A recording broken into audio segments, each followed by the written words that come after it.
Hey guys, Sunny Vince here. Welcome to another interview on this channel. Today we're going to talk about how to grow your business using YouTube with the one and only Marley Jaxx. She's an expert in helping entrepreneurs grow their business to 6, 7, and even 8 figures in revenue using the power of omnipresent video. She's going to tell more about this, what's omnipresent video. And of course, guys, if you have any questions, let us know in the comments below. Make sure you watch the video until the end. And also take lots of notes. Thank you so much, Marley, for joining us. How are you? Oh, I'm good. How are you? Good, great. Thank you so much for being here. I'm really excited for this interview. I've seen you speaking at Funnel Hacking Live, I think 2 years ago live. It was great. So really excited for this. And maybe if you just want to share about what you do, who you are, and then we go into the questions. Yeah, my name is Marley Jaxx, CEO of Jaxx Productions, and we have a video marketing agency where we help entrepreneurs scale their business to 6, 7, 8 figures with YouTube. And we describe that as having YouTube as their content machine and then their high ticket systems as their cash flow systems. You need the content machine and the cash flow systems, or else if you only have the content machine, you may be a broke influencer, or if you just have the cash flow systems and no audience, you're going to be launching to crickets. So that's what we do with our clients. Amazing. And I've seen now many people like starting to do more videos online. It started a few years ago, maybe with Facebook Lives. Now they are really transitioning more into YouTube. But what do you think? Why should entrepreneurs, coaches, should be using videos if they, of course, are running a business? I mean, as we can see from online content, platforms are shifting to video. Like even Instagram just made the announcement that it's no longer a photo sharing app and they're going to focus on video. They have Reels and Instagram stories and IGTV, and then YouTube being a search engine, people can be finding this content organically for years to come. It's not like Facebook Lives, which yes, are great and are valued in the algorithms and show up at the top of timelines. But Facebook Lives, Instagram stories, those kinds of shorter form content, they disappear over time in the algorithms. But with YouTube, this is content that can be seen organically. Like I have videos that I made in 2016 that are still generating leads for me all day, every day. And I haven't touched it since when I posted in 2016. So I tell businesses that like, if you don't jump on this when it's on the rise, you're going to be watching your competitors rise ahead of you. Exactly. Yeah. I've also started using YouTube, I think 2 years ago, and the benefits are like massive. I can see it. Exactly, especially compared to like Facebook Lives. Even if you do a great Facebook Live, after 2 days, no one is going to watch it anymore. So YouTube is absolutely amazing. Yeah, it's a search engine. Like, what would you say to entrepreneurs, coaches that obviously starting to do videos? Like, why is YouTube the best platform? Of course, we already talked about this a little bit. Like, what are the main benefits of using YouTube? Yeah, well, like we mentioned, it being a search engine, meaning that this content has longevity. It's almost like investing in real estate, that it has compounding interest. It's not like you're owning attention instead of renting attention. You know, you mentioned that the Facebook Live might disappear after a day or two, unless you put some ad spend into it so that it keeps showing up on the timeline. And that's what I call renting attention. So with YouTube, this is content that people are searching for, which means that they can be finding it for days, months, years later. But the other thing that tells us about our audience, that they're searching for it, means that they're already warm. They already are problem aware and they're looking to you on YouTube to find the solution. It's not like them scrolling through a timeline and happening to be, distracted by a video. It's something that they're actually actively looking for. So by the time that they, if they come into your funnel, if they like click the link below for my thing, if you leave them a lead magnet, they're already warm and more likely to convert. Like I have clients that they tell me, like, if a lead came in through YouTube, I know they're as good as sold. Yeah, exactly. Yeah, they are probably the most valuable leads ever. They want from organic videos on YouTube. They're so valuable compared to any other like platform. And what do you think are the biggest mistakes that then people make when they approach the YouTube platform? Because it's not easy like to obviously have success on YouTube. So what are the biggest mistakes to avoid? Yeah, and it's definitely like not using it as the platform it is, thinking that it's just another platform like Facebook or Instagram where they can just throw up some content and hope it works. So not using YouTube as the search engine. And I'll tell you one of my mistakes that I made when I was first using it. I had no idea that, at the time I didn't realize YouTube is a search engine, not a social media platform. So I made my video the way that I would make any other video for Facebook. And I titled it, it was a video about like Instagram, this feature that when you hold down on a picture, it pops up and you can see it without actually clicking to the picture. And so I made this video and I titled it, "Did you know Instagram does this?" Well, that video still has like less than 100 views on it. And why? Because people aren't searching for, did you know Instagram does this? They're searching for something that's typically like question-based, how to make money on Instagram story tutorial, or something that like is actually solving a problem for them. So I have to think in the eyes or in the minds of my viewers of what are they searching for. The other problem that I see a lot is people just give up too easily.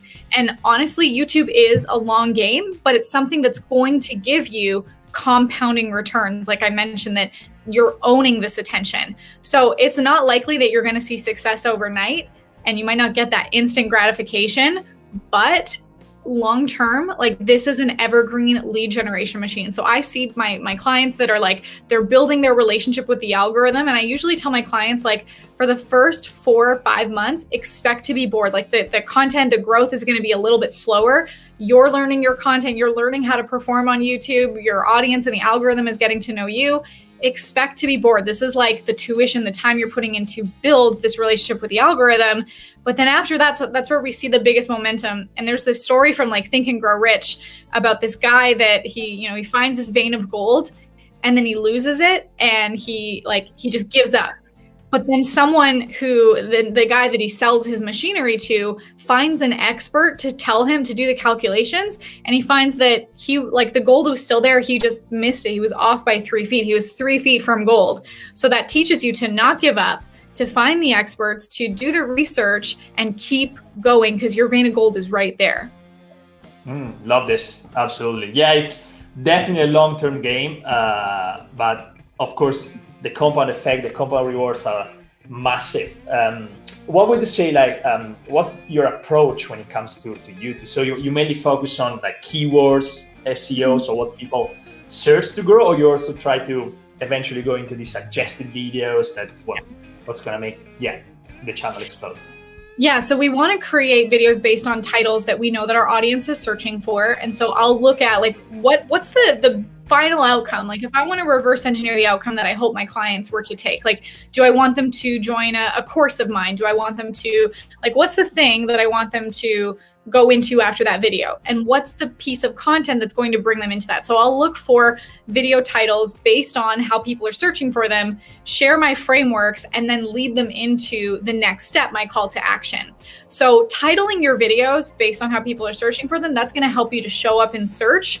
But then you mentioned showing up in suggested. That's also based on how long people are watching your videos. So sure, it's one thing to make videos based on how people are searching for it, but they actually have to be videos that people are going to watch. Because if YouTube, let's say if there's 2 10-minute videos, let's do a comparison.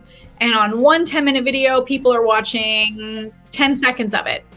YouTube isn't going to put that video up in the timelines or in the search, compared to a video that might have people watching like 7, 8, 9 minutes. Like that's great retention. And YouTube wants to keep people on their platform. So they're going to put more videos in front of more people based on the retention and the engagement. So titling the videos and doing the SEO so that people find it. And then also having the content that's keeping people watching and keeping people engaged. And then hopefully having that hook that brings them into your funnels. That's where the money is going to be made too. Yeah, absolutely. So whenever you with your clients and with your strategy, you don't really focus on, because for people maybe watching this, there are several ways of making money using YouTube, but I would imagine your ways to send people to a funnel, evergreen funnel, with the videos, and eventually convert them into leads and of course sales. So how would you structure a video on YouTube to make sure it converts, it brings people into the funnel, and eventually, of course, they become clients? Great question. So we always want to lead with, we always want to have that call to action in mind. I kind of mentioned already, reverse engineer the outcome. Now, what's going to bring them to actually getting that call to action and having that know, like, trust factor, so that when you do drop that, hey, click the link below, it's just an obvious no-brainer. Of course, I've got so much value. Of course, I'm going to go get that thing. So the way that we structure our videos is in the first, 10 seconds, introduce the topic of the video. And we always want to repeat the title of the video in that sentence. So if I have a client, my client, Christy Code Red, she might have a video about why am I dieting and exercising and still not losing the weight? That's a video we did with her recently. And she could say, if you're someone that you've plateaued in your weight loss, that you've asked yourself, why am I dieting and exercising and not losing the weight? I'm going to answer that question for you today. So see, I've repeated the title and introduced and kind of had a conversational tone to make it, friendly. Welcome to the channel. We're going to talk about this today. Now, instead of just going into the content and rambling about it, one thing that we do is we create 3 content hooks. And this is where I tell my clients, like, don't worry about having to script the whole video or anything. All you have to do is come up with 3 content hooks. That's like 3 bullet points. But we write a content hook in a way that's going to keep people intrigued and captivated and leave this like question mark in their mind. And a really great way to study content hooks is to look at like news headlines or tabloids, or even just like scroll through Facebook and see what other people are doing to try to capture your attention really quick, and observe your own behavior at what kind of copy or what kind of messaging grabs your attention. So in Christy's video with this one about the not losing the weight, maybe she says, in today's video, I want to share with you the 2 mistakes that people are making that make them plateau. And when they come to me, I change these 2 things and they get the weight off faster than ever. So that leaves this question mark of like, what are those 2 things I need to know?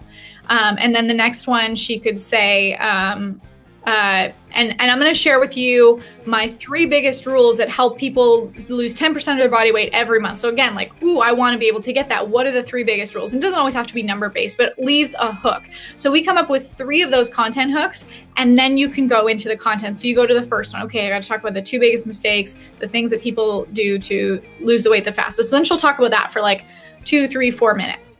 And then she'll move into the next one, into the next one. Now, one other thing that we do between the content hooks, before those those chunks of content, is we'll have an engagement break between them. So she could be like finishing up talking about the 2 things that people had to do to get out of their weight loss plateau. And she could say, now I'm going to share with you what I do to help my clients lose 10% of their body weight every month. But before I do, have you subscribed to this channel yet? Make sure you hit that subscribe button, because I'm putting out videos like this every week to help you hit your weight loss goals. All right, my 3 biggest, whatever. So while people are still at the height of the engagement, that they're like, oh, I have to see what this next thing is, that's where she drops an engagement break, asking them to either comment or subscribe, and then goes into the next piece of content. Then at the end, when we're all done that, then she'll go into her call to action of the click the link below for the thing, the freebie that, or the lead magnet, the low cost offer that she's giving. But one of the things that I highly, highly encourage my clients to do is don't sound like you're wrapping up the video. Don't be like, all right, thanks so much for watching. I hope this helped you. Hit the thumbs up, comment below, like, and by the way, if you want some extra help, go click this, because when people feel like you're wrapping up the video, they'll click off. They're like, there's no more content here. So we go straight into the call to action without seeming like we're ramping down. So she could go straight from the hook and be like, I don't know, just keeping the momentum up of, now that you know that, the next thing that you need are these 3 tools and the system that does it. So click the link below. I'm going to give you my free challenge, blah, blah, blah. And then she can start to ramp it down. That's great, actually. I love this. And after the video, you send people to other videos, like trying to keep them more on the channel, on obviously keep watching your videos, but of course, saying the call to action before, so they can still go to the website and of course, like taking action. Yeah, because YouTube, obviously the main metric is the watch time. So when the more people stay on the video, so you want them to stay until the end, but still go to the website, like both benefits. And that was great. What are like some of the top, I would say, like tips, strategies to maximize then the results on YouTube? You already shared a lot. If you have any other like secret tip, that would be amazing. Yeah, definitely. Like using the content hooks, because then it's easier on you as the speaker to just keep following the formula and what your script system with the content hooks and keeps your audience engaged. One of the other things that is exciting for me is using chapters in the description. So chapters are kind of a newer function. Not everyone knows about them, but you can have like timestamps of things that you talk about inside the video. So let's say in this example of Christy Code Red's video about hitting a weight loss plateau, helping you lose the weight, maybe midway through the video, she's talking about, I don't know, the best meal plan to help you lose weight. And so she talks about that and we timestamp that. Now that timestamp can also be a search engine optimized title. So people can be searching for your video and find that, but they could also be searching for something that brings them to a timestamp in your video. So there's so many other opportunities for people to find your videos instead of just the title of your video. It could be also the chapters in your video that bring them to the full video. That's great. And I've been trying the timestamps, and also sometimes you also appear on main Google as well. Not just, that's like I've had several videos getting traffic, like external traffic, and then I go check, and like it's like Google search. That's super powerful. Obviously, Google own YouTube, so and it's giving more and more importance to YouTube on YouTube videos on the search, right? Google as well. That's great. It's obviously, guys, if you have questions for Marley, let us know in the comments below, because that's super valuable. And tell us more, Marley, about like where people can find out more about you, what you do, if they want to get in contact with you. I'm going to put all the links in the description, of course, so people can reach out to you fast. Yeah, that would be awesome. Well, of course, come check out my YouTube channel. We are a product of our whole system, so you can see what we're doing. And then my Instagram as well, instagram.com/Marley Jaxx. That's where I respond to all my DMs there. So if you ever want to get in touch there, that's great. One of the things that we do with our clients is we actually have a studio in Salt Lake City where we film and build all of their content. So if that's ever of interest to you, or you can even come to my Instagram and see behind the scenes of us filming with our clients there. That's always fun to watch. Awesome. Yeah, I'm going to put all the links in the description. And then last questions that just came to my mind. I'm sure people might have this question, is how many videos should I post per week? Like some people, say like every day or once a week, what do you think? I prefer quality over quantity. So I would recommend starting with once a week. But if you want to grow the fastest, 5 days a week is going to be the fastest growth for you. However, refer to rule 1, quality over quantity. Absolutely. Yeah, totally agree. Thank you so much, Marley, for your time. I know you're very busy. So really appreciate this. And of course, guys, let us know in the comments, subscribe to the channel, and go check out everything that Marley does. I'll see you in the next videos, guys. And thank you so much, Marley, again, for being here. Really appreciate it. My pleasure. Thank you. Bye-bye.